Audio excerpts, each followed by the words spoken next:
You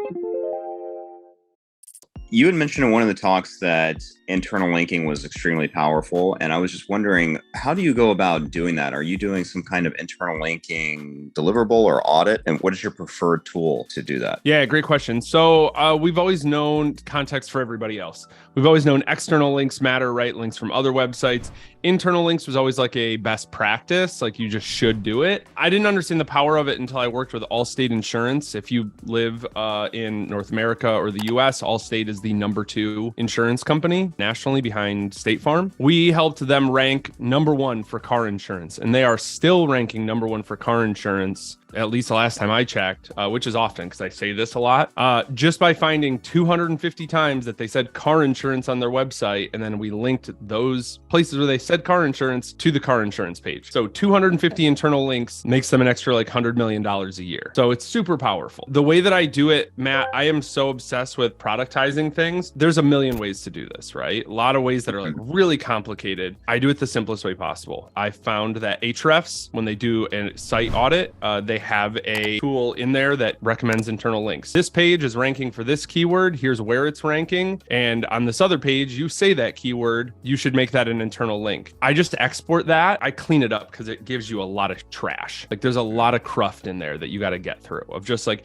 you're ranking 78th for the word birthday. So every time you said birthday on the site, you should link that to the page. Like, it's insane. So like, don't embarrass yourself. Like definitely prune that. I've embarrassed myself a couple times where clients are like, should we really be linking this? And I'm like, I missed it. Sorry. But I like just clean out all the cruft and then just make that a tab in my doc that I send over around everything. So it's in my content strategy. It's just a tab in a Google sheet. They love it because they can just literally go boom, boom, boom, boom, boom. They can sort by like the pages they're on and work like a painter in layers. Yeah. So I just go through it like that. And then they can be like, all right, on this page, there's 5 internal links to add. Boom, boom, boom, boom, boom. Next page, 3 internal links to add. Boom, boom, boom. And they just work their way down. You can also have them filter by the most important pages in there. Sometimes it'll be like, we got to add 70 internal links. I had a client recently that was like, we have an opportunity to add like 1,200 internal links. There's a lot. So the Ahrefs stuff, I just think it's so silly and simple to do. And it's to a client, the deliverable is just like, wow, this is awesome. If you're handing it over to their team, it's really impressive. But if you're not handing it over to their team and you're the one working through it and doing it, that's fine. It also says in there, it explains why we're doing it, right? Like this page is ranking 7th for this keyword. And here's the search volume on that keyword. And then we can start to prioritize based on like the best ranking ones or the highest keyword volume, whatever makes the client feel better. It's very much a client relationship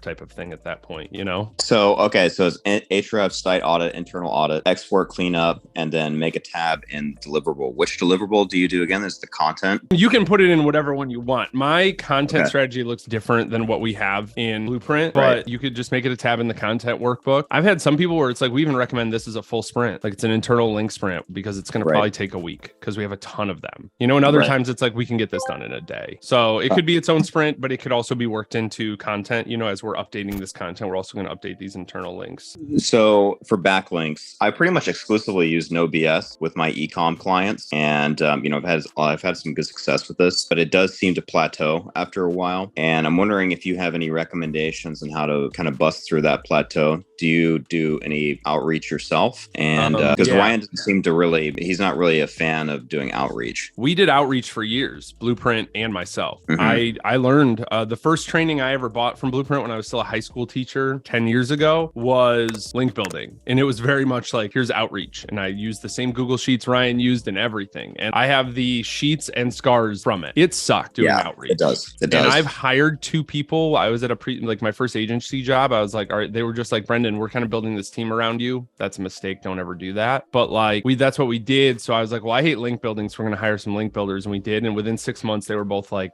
we're moving on to something else or we're quitting. Like, we don't like this. We don't want to do it anymore. I don't like doing that to humans. I don't like being in that spot. So I don't do outreach anymore. The only things I pay for is stuff like No BS or Loganic is good. There, you're kind of, after that, your option is to pay for relational link building, AKA I'm friends with these other 20 people that have access to 20 sites each. niche and we all kind of trade back and forth and then bill our clients for it. That's huge in my world of like SaaS and software, where like some Yahoo will be like, oh, look at all this link building I did. And I'm like, tell me how your website's brand new and you have a link on a 2014 blog post on HubSpot. How does that work? How did you get a link to the website that didn't exist until 2022 back in 2014? Like, it's just shenanigans. It's not, I almost said black hat. It's not. They're just selling their relationships, which is a lot of marketing, right? In sales. So I get that. I'm willing to pay for that sometimes. If you can get in that like link building Illuminati, you can start doing some cool stuff, you know? Oh, okay. Interesting. Yeah, I've never heard of that. Man, I don't know how to do that. Reaching out and building relationship, finding out like who's running the SEO and doing link building for these other people, and then being like, hey man, we have a website. I can link, get your client, essentially trade some link. People lean way too heavily on what Google says. Really, Google doesn't know what's going on. So they're just trying to get us to like not manipulate their algorithm, but they're an evil, soulless company. So I don't care. I'm here to help clients and customers, right? So the way I feel about it is like, they're like, don't ever trade backlinks. And I'm like, well, that doesn't make sense, because then otherwise every major news website would be penalized, right? Because they're all linking to each other's stories, which look like trading backlinks. There's no way for Google to figure out who's trading links. So you can still trade links. It's still super powerful. It works and it's scalable. So there's opportunities there. There's also, again, opportunities of like, if you have a bunch of clients in one industry, you can be like, hey, I can get you links on all these websites. What websites can you get them links on? And then you just build friendships. Like I said, there's probably 5 or 6 guys in the world of SaaS and software, and that's like what they do.